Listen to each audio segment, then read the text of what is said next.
বৈষম্যবিরোধী ছাত্র আন্দোলন সম্পৃক্ততা নেই, কিন্তু বন্যার এই জাতীয় সম্পর্ক দূর করার জন্য ব্যক্তি পর্যায়ে বিভিন্ন গোষ্ঠী পর্যায়ে ভলেন্টিয়ারিভাবে হচ্ছে, সেক্ষেত্রে আমি সম্পূর্ণ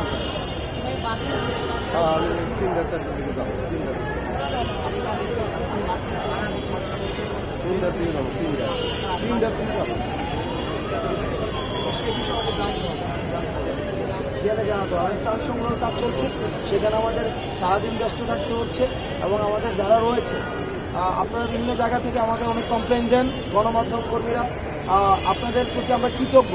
একই সাথে আমরা দুঃখিত যে আপনাদের ফোনের আমরা রেসপন্স করতে পারি না। আমরা এটা বিশ্বাস করি গণমাধ্যম কর্মীদের মধ্য দিয়ে কিন্তু আমাদের আন্দোলন সার্বজনীন হয়, আমাদের বার্তাটি জনগণের কাছে পৌঁছায়।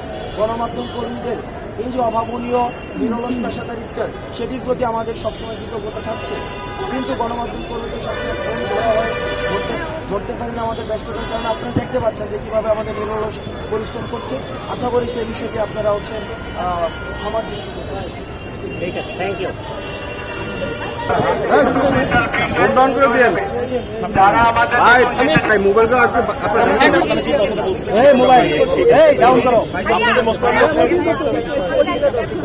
আচ্ছা, আমাদের হচ্ছে নর্মালি আপনারা দেখে থাকেন যে সারাদিন আমাদের বাংলাদেশের প্রত্যেকটি জায়গা থেকে, ঢাকা শহরের প্রান্ত থেকে আমাদের ত্রাণগুলো আসে। সারাদিন এগুলো প্যাকেজিং হয়, রাতের বেলাও প্রায় অর্ধেক রাত পর্যন্ত প্যাকেজিং হয়। এরপরে এগুলো আসলে ট্রাকের মাধ্যমে যে বন্যা কবলিত এলাকাগুলো রয়েছে সেগুলোতে 10টি 20টি এবং এর বেশিও ট্রাক আসলে প্রত্যেক রাতে এই টিএসসি থেকে যায়। কিন্তু আমাদের কাছে হঠাৎ করে খবর এসেছিল একদম ভোরবেলা যে আমাদের নোয়াখালীর একটি এলাকা এবং ফেনীর একটি এলাকা, যেগুলো একদম দুর্গম এলাকা, সেগুলোতে আসলে ট্রাকের মাধ্যমে এই খাবারগুলো এখনো পৌঁছায়নি। আমরা সাথে সাথে এয়ারফোর্সের সাথে যোগাযোগ করি, তারা তাদের 2টি হেলিকপ্টারের ব্যবস্থা করে, যেগুলোর মাধ্যমে এখান থেকে আমরা 400 জনের ত্রাণ আসলে পাঠিয়েছি এবং আমাদের ফায়ার সার্ভিসের 3টি গাড়ি এসে সেই ত্রাণগুলো এখন এয়ারপোর্টে নিয়ে গিয়েছে। সেখান থেকে কিছুক্ষণের মধ্যে আমিও সেখানে যাব, সেখান থেকে আমরা ওই 2টি এলাকা যাব এবং ত্রাণগুলো তাদের কাছে পৌঁছে দিব।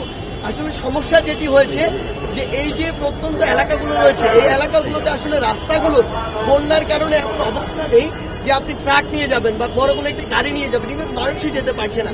সেই জন্য বিভিন্ন জায়গা রয়েছে যে জায়গাগুলোতে ঠিক মতো আসলে ত্রাণ যাচ্ছে না। কিন্তু আমাদের চেষ্টা রয়েছে, আমাদেরকে যদি জানানো হয়, আমাদের সামর্থ্য অনুযায়ী আমরা সর্বোচ্চ চেষ্টা করি।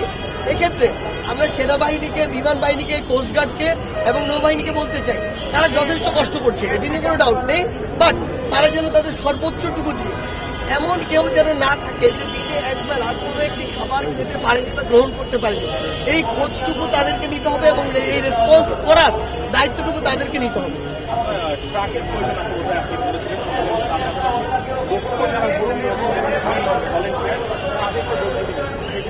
আচ্ছা, না, ট্রাকের প্রয়োজন আছে এমন করিনি। আমাদের সব ট্রাকগুলো তো এখান থেকে ফুল হয়ে রাতের বেলা বা ভোরবেলা চলে যায়। তো আমাদের সকালবেলা ইনস্ট্যান্ট 2টি ট্রাকের প্রয়োজন ছিল, সাথে আমরা যে ফায়ার সার্ভিসের সাথে যোগাযোগ করি তারা পাঠিয়ে দিয়েছে। এখনো অসংখ্য মানুষ আমাদের ফোন দিয়ে বলছে যদি আমাদের ট্রাক প্রয়োজন হয় তারা আমাদেরকে এখানে পাঠাবে।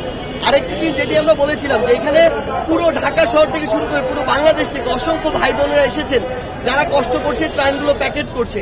তো এই ক্ষেত্রে আমরা তো আসলে এই সিচুয়েশনগুলো 1971 সালের পরে প্রথম ফেস করছি। আমরা এগুলোতে দক্ষ না। এমন অনেক ট্রেন্ড আসলে সংস্থা বা এজেন্সি রয়েছে বা গ্রুপ রয়েছে যারা এই কাজগুলো আমাদের চেয়ে দ্রুততম সময় করতে পারে। আমরা তাদেরকে অনুরোধ করব, তারা যদি 1 দিন হোক 2 দিন হোক স্বেচ্ছায় শ্রমের মাধ্যমে দেশের জন্য, দেশের মানুষের জন্য এখানে এসে কাজগুলো করে, আমাদের সহযোগিতা করে, তাহলে কাজগুলো একটু দ্রুত এগোবে। আরেকটা বিষয় যেটা আসলে অভিযোগ আছে, অভিযোগ না মানে অনেকে বলবে একটু বলার সেটা হচ্ছে যে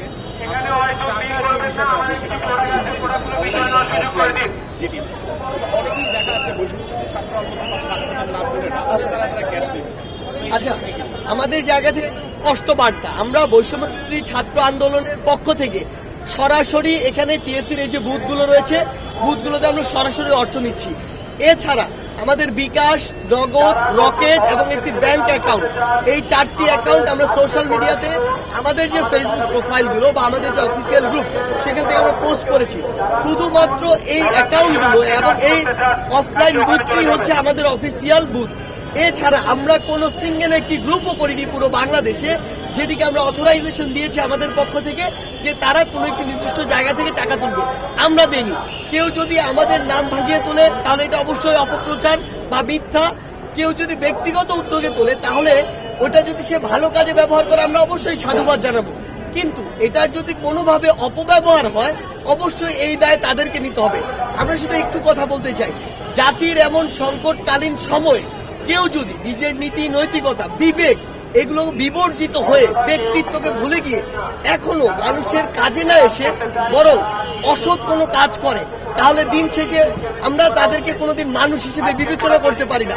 বরং আমরা আমাদের জায়গা থেকে বিশ্বাস করি এই সংকটকালীন মুহূর্তে আমরা টিএসসি এবং ঢাকা বিশ্ববিদ্যালয়ের যে চিত্র দেখি, সবাই কাঁধে কাঁধ মিলিয়ে নিজের সর্বোচ্চ সামর্থ্য দিয়ে মানুষকে সহযোগিতা করার চেষ্টা করছে।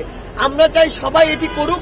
যদি এটি করে তাহলে এই 50 লক্ষ কিংবা 1 কোটি মানুষ যে একটি সাফারিংসে পড়েছে, স্ট্রাগলে পড়েছে, বাকি 17 কোটি মানুষ আমরা একসাথে খুব দ্রুততম সময়ের মধ্যে এটি মোকাবেলা করতে পারবো। শেষ